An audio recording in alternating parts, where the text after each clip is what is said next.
पर अभी हम लोग हाइड्रोजन फ्यूल पे काम कर रहे हैं। मेरे पास खुद गाड़ी है, हाइड्रोजन पे चलती है और हिंदुस्तान की पहली गाड़ी है।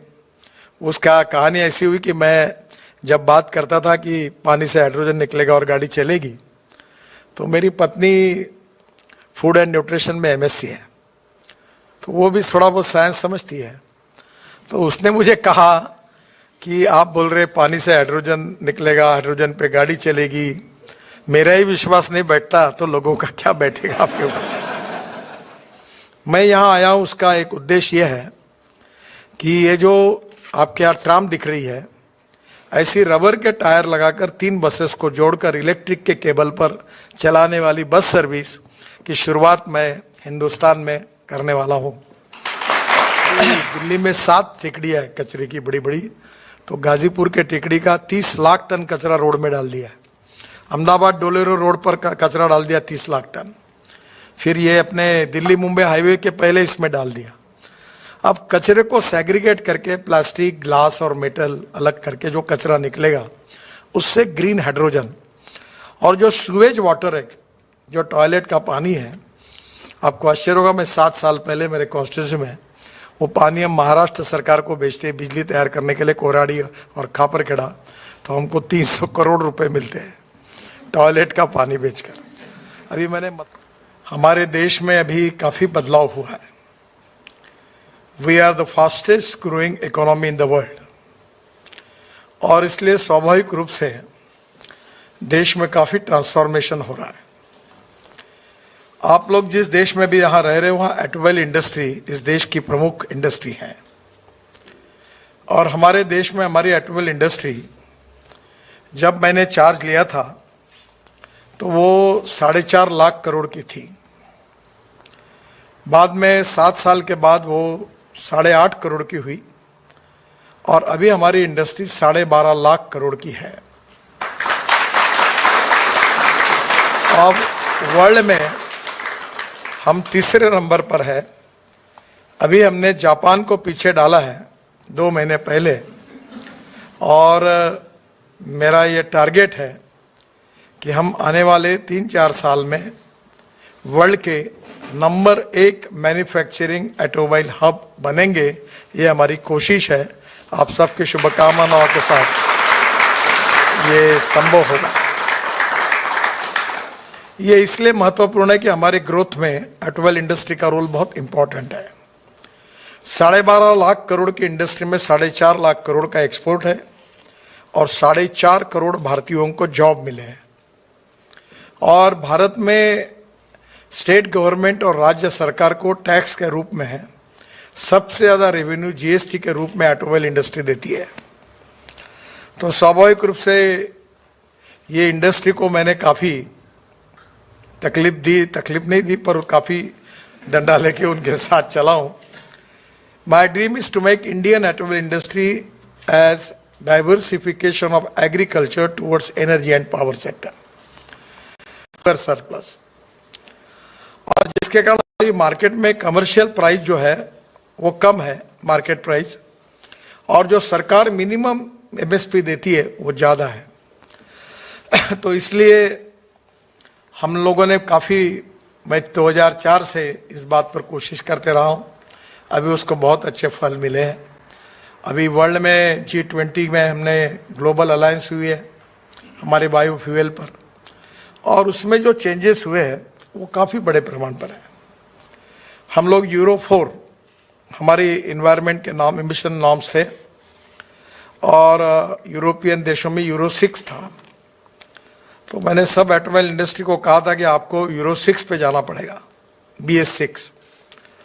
तो उन्होंने कहा ये संभव नहीं है, ये कठिन है, ये हो नहीं पाएगा।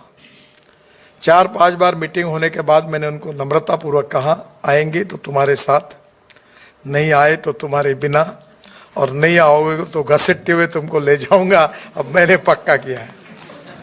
सो today we successfully implemented euro 6 emission norms, यानी यूरोपियन स्टैंडर्ड के हम बराबरी में पहुंच गए। अब नेचुरली हमारे देश में पहली बार वर्ल्ड की फ्लेक्स इंजन की इनोवा टोयोटो की लॉन्च करने का मौका मुझे मिला, और वो 60% इलेक्ट्रिसिटी तैयार कर रही है और 40% इथेनॉल पे चल रही है। हमारे देश में पेट्रोल का रेट है 120 रुपये लीटर और इथेनॉल का रेट है 60 रुपीज़ लीटर। तो ऑन एन एवरेज अब ये समझ लीजिए आप कि इथेनॉल की ये गाड़ी का 25 रुपये लीटर पेट्रोल खरीदने से जितना एवरेज मिलेगा उतना एवरेज हमको मिलेगा। ये हमारे लिए बहुत इम्पॉर्टेंट है, महत्वपूर्ण है, क्योंकि हमारे फॉसिल फ्यूल का इंपोर्ट 16 लाख करोड़ का है और इसलिए पोल्यूशन भी समस्या है। किसी भी सोसाइटी में और देश में ethics, economy, ecology and environment, these are the 3 important pillars of the society. और इसलिए स्वाभाविक रूप से हमारे देश में पोल्यूशन ये बहुत बड़ी समस्या है। दिल्ली में तो पोल्यूशन इतना ज़्यादा है कि एक बार मैं लंदन से जा रहा था तो मुझे लोगों ने, भारतीय लोग मिले और उन्होंने कहा हमने हमारे टिकट कैंसिल कर दिए। तो मैंने उनको पूछा क्यों कैंसिल किया, तो उन्होंने कहा कि दिल्ली में पोल्यूशन बहुत ज़्यादा है। ये जो राइस स्ट्रॉ है ये पंजाब और हरियाणा में बहुत जलाते हैं और जिसके कारण दिल्ली में पोल्यूशन होता है। पहली बार हमने राइस स्ट्रॉ से बायो सीएनजी और बायो एलएनजी बनाने के 186 प्लांट पंजाब, हरियाणा और उत्तर प्रदेश में अब प्रोसेस में है और 36 प्लांट चालू हो गए हैं। तो हमारे ट्रैक्टर, हमारी गाड़ियाँ, हमारी ट्रक, हमारी बसें, जैसे आपने देखा नागपुर में, वो हम लोग बायो सीएनजी पर चला रहे हैं। अरे हम ऐसा सपना देखते हैं, मैं बहुत बार कहता हूँ कि मेरा ड्रीम है कि पेट्रोल और डीजल हमारे देश से हद्दपार हो जाए। तो ये बहुत कठिन काम है और असंभव नहीं है।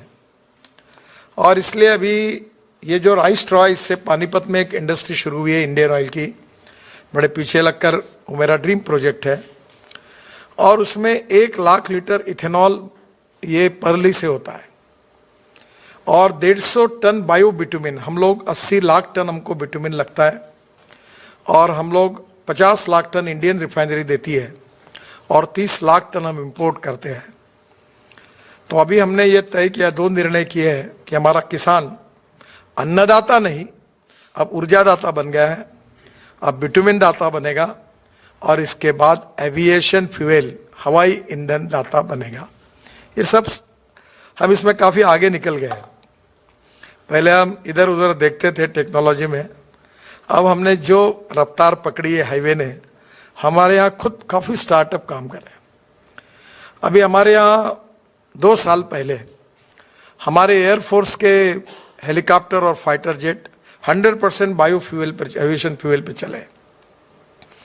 मैंने खुद इनिशिएटिव लेकर स्पाइस जेट का विमान देहरादून से दिल्ली 50% बायो एविएशन फ्यूल पे लाया। टाटा का विस्तारा का फ्लाइट वो 50% बायो एविएशन फ्यूल पर आया। अब वो दिन दूर नहीं है कि वर्ल्ड मार्केट में बायो एविएशन फ्यूल 5%, 10% मैंडेटरी होगी और हमारा देश ये फ्यूल को इंपोर्ट करने वाला नहीं, एक्सपोर्ट करने वाला होगा। इथेनॉल में भी काफ़ी काम हुआ है। हमारी शुगर फैक्ट्री इथेनॉल तैयार कर रही है और इथेनॉल से बजाज, टीवीएस और हीरो की 2 व्हीलर तैयार हो गई है, ऑटो रिक्शा तैयार हो गई है। ये स्वीडन में स्कैनिया करके कंपनी है, उनको मैं लेके गया था। हमारी 25 बसेस स्कैनिया की 100% बायो इथेनॉल पर चली। तो आने वाले समय में इथेनॉल और भी मिथेनॉल जो कोयले से बनता है, हमने बेंगलोर में 25 बसेस कर्नाटक स्टेट की 15% कोयले से जो मिथेनॉल बनता है उसके ऊपर ऐड करके 15% सक्सेसफुली एक्सपेरिमेंट पूरा किया। आपको मालूम होगा ये स्वीडन में एक स्वीडिश कंपनी है स्टेनिया करके, जो उनके क्रूज है वो मिथेनॉल पे चलाती है और अब बड़े प्रमाण पर मिथेनॉल यूज हो रहा है। डीजल की तुलना में मिथेनॉल का भाव 25 रुपये लीटर है। हमारे महाराष्ट्र में आरसीएफ और दीपक फर्टिलाइजर और आसाम पेट्रोलियम बनाते हैं। अभी अशोक लेलैंड ने मिथेनॉल पर भी ट्रक लॉन्च कर दी है।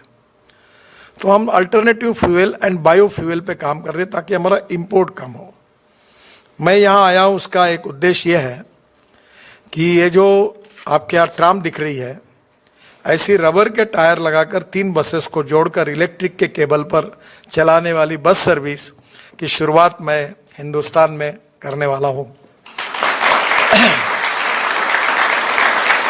तो कल मैं स्कैनिया के फैक्ट्री जाने वाला हूं।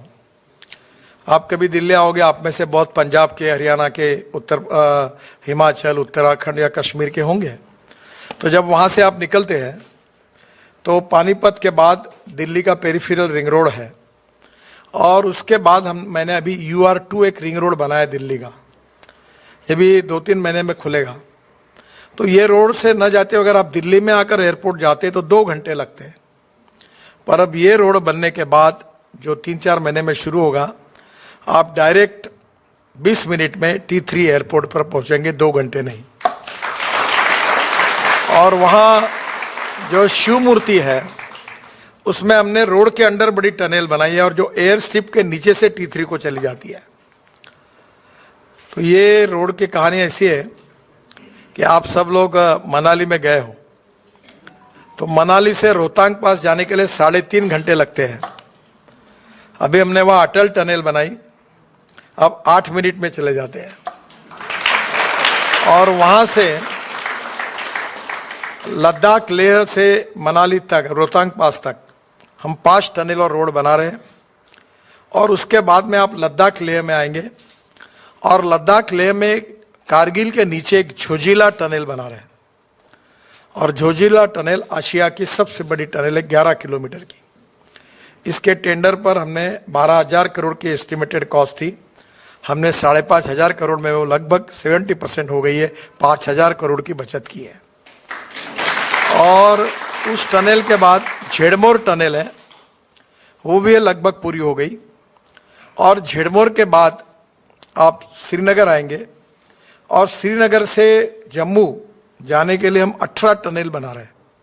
उसमें से 12 बन गई, 14 बन गई, 4 अभी 3-4 महीने में बन जाएगी। तो जम्मू से श्रीनगर 3.5 घंटे में होगा। और कटरा जाने के पहले ही दिल्ली कटरा एक्सप्रेस हाईवे को मिलेंगे, तो डायरेक्ट आप 6 घंटे में वहाँ से दिल्ली आएंगे। और दिल्ली से direct Delhi Mumbai express highway से द्वारका एक्सप्रेस हाईवे बना है, 28 किलोमीटर का रोड है, 4-4 लेन है उसमें, अंडरग्राउंड टनल्स है, ब्रिजेस है। वो है 28 किलोमीटर, यानी 4 लेन करेंगे तो 2 लेन और बढ़ाएंगे तो 56 होगा, पर वो है 563 kilometre. State of art project है। कभी दिल्ली आप जब आएंगे तो इसका इनॉग्रेशन होगा। और वहाँ से डायरेक्ट सोना में दिल्ली मुंबई हाईवे से पहुँचोगे। हम 1 लाख करोड़ का दिल्ली मुंबई हाईवे लगभग दिसंबर तक पूरा करेंगे, तो दिल्ली से मुंबई आप 12 घंटे में कार लेकर जा सकोगे। और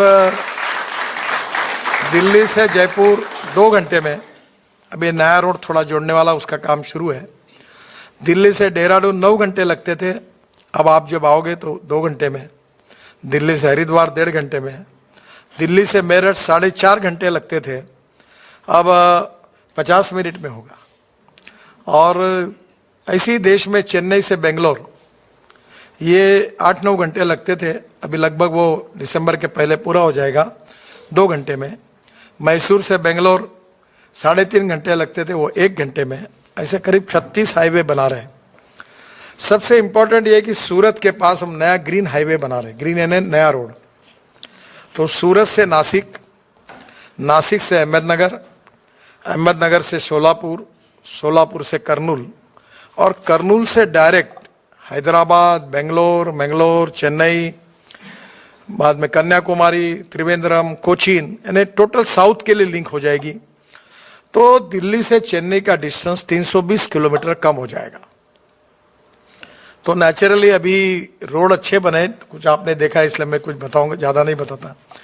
पर अभी हम लोग हाइड्रोजन फ्यूल पे काम कर रहे हैं। मेरे पास खुद गाड़ी है, हाइड्रोजन पे चलती है, और हिंदुस्तान की पहली गाड़ी है।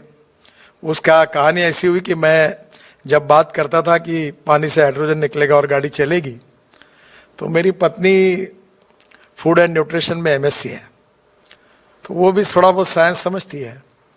तो उसने मुझे कहा कि आप बोल रहे पानी से हाइड्रोजन निकलेगा, हाइड्रोजन पे गाड़ी चलेगी, मेरा ही विश्वास नहीं बैठता तो लोगों का क्या बैठेगा आपके ऊपर। तो मैंने तय किया कि मैं हाइड्रोजन की गाड़ी लाऊंगा, वो मैं चलाता हूँ, मैं उसको जाता हूँ, घूमता हूँ, सब मुख्यमंत्रियों को घुमाता हूँ।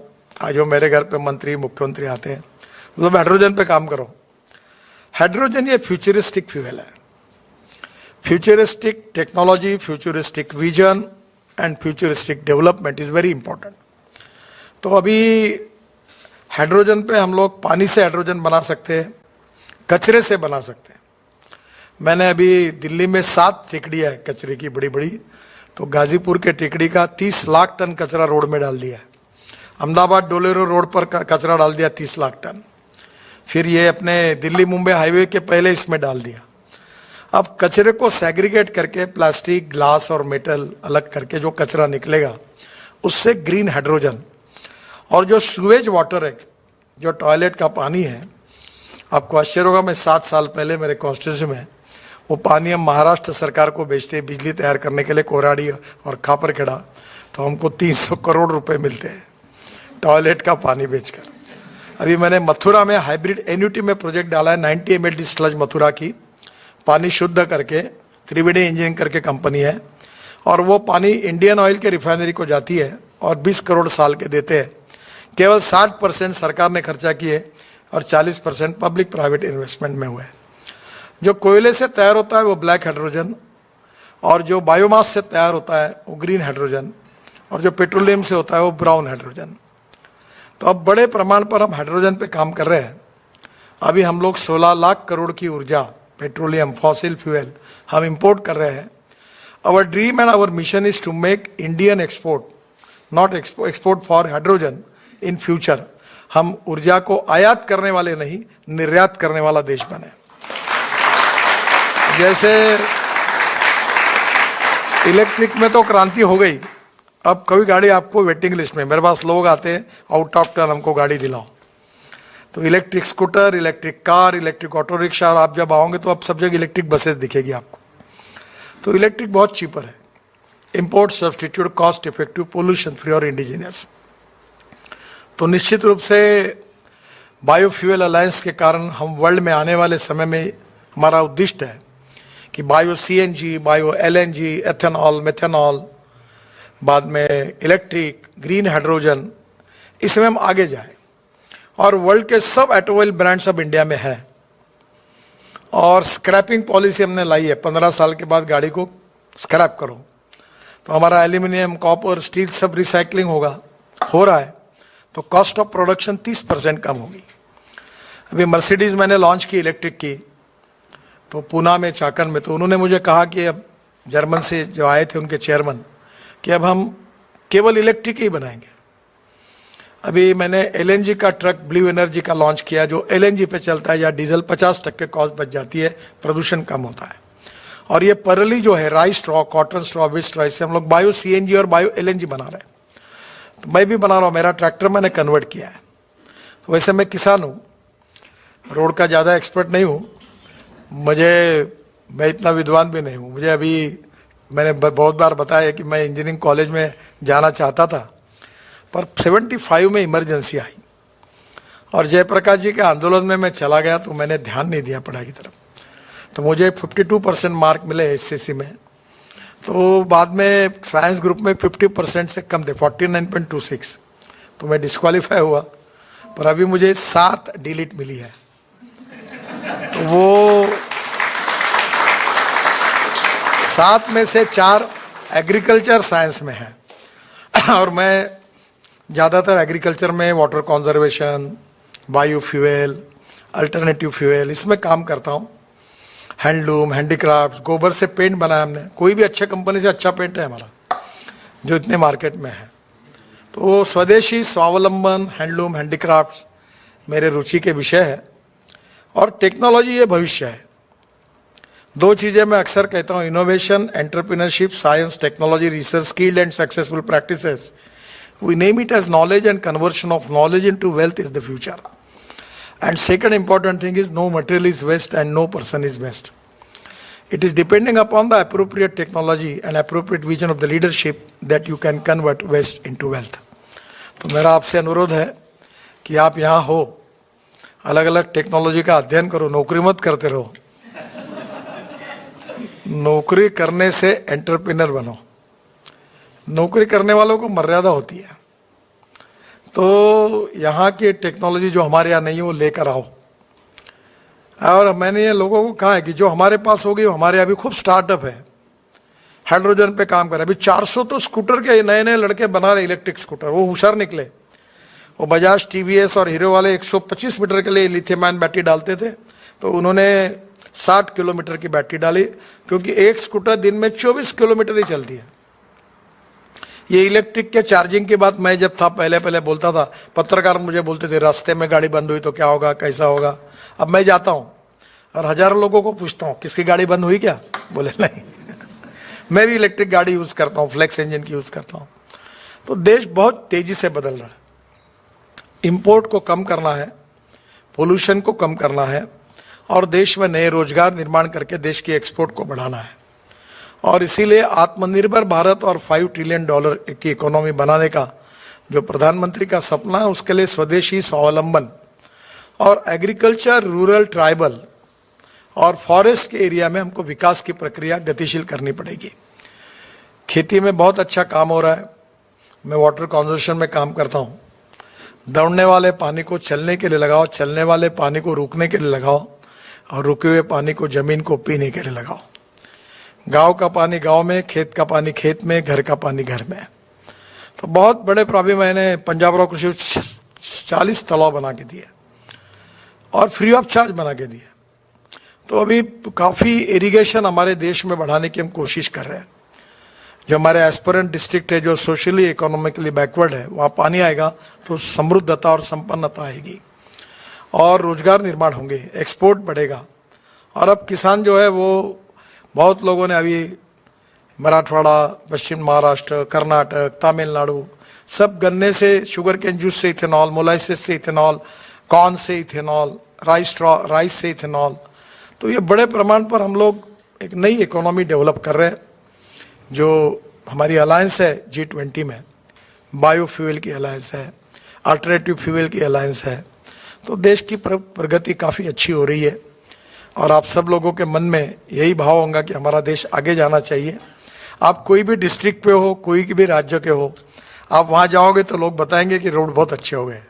इतनी गारंटी मैं आपको देता हूँ। और इतने तेजी से water, power, transport and communication, ये 4 बातों में काफ़ी सुधार हो रहा है। और इसी कारण इंडस्ट्री और कैपिटल इन्वेस्टमेंट आएगी, और इंडस्ट्री कैपिटल इन्वेस्टमेंट आएगी तो ग्रोथ आएगी, रोजगार आएगा, और ग्रोथ और रोजगार आएगा तो देश की गरीबी दूर होगी और समृद्ध संपन्न देश होगा। तो हमारी सबकी प्रयास है कि देश बहुत तेजी से बदले, सोशो इकोनॉमिक ट्रांसफॉर्मेशन हो। और आप सबकी शुभकामनाएं, आप सबका सहयोग। हर समय कितना भी आदमी देश के बाहर रहता है तो फिर भी उसका ध्यान देश के तरफ ही होता है, क्योंकि मदरलैंड इज मदरलैंड। तो मुझे विश्वास है कि आप सबके मन में आस्था, प्रेम, वही भारत के बारे में आपके मन में वही चिंता होगी। वो भारत आप सबके मन में जो भाव है उसी के आधार पर वर्ल्ड की नंबर 1 की सुपर इकोनॉमिक पावर बने, यही हमारी सबकी कोशिश है। और आप सबकी शुभकामनाओं के साथ निश्चित रूप से पूरी होगी। Thank you very much. नमस्कार।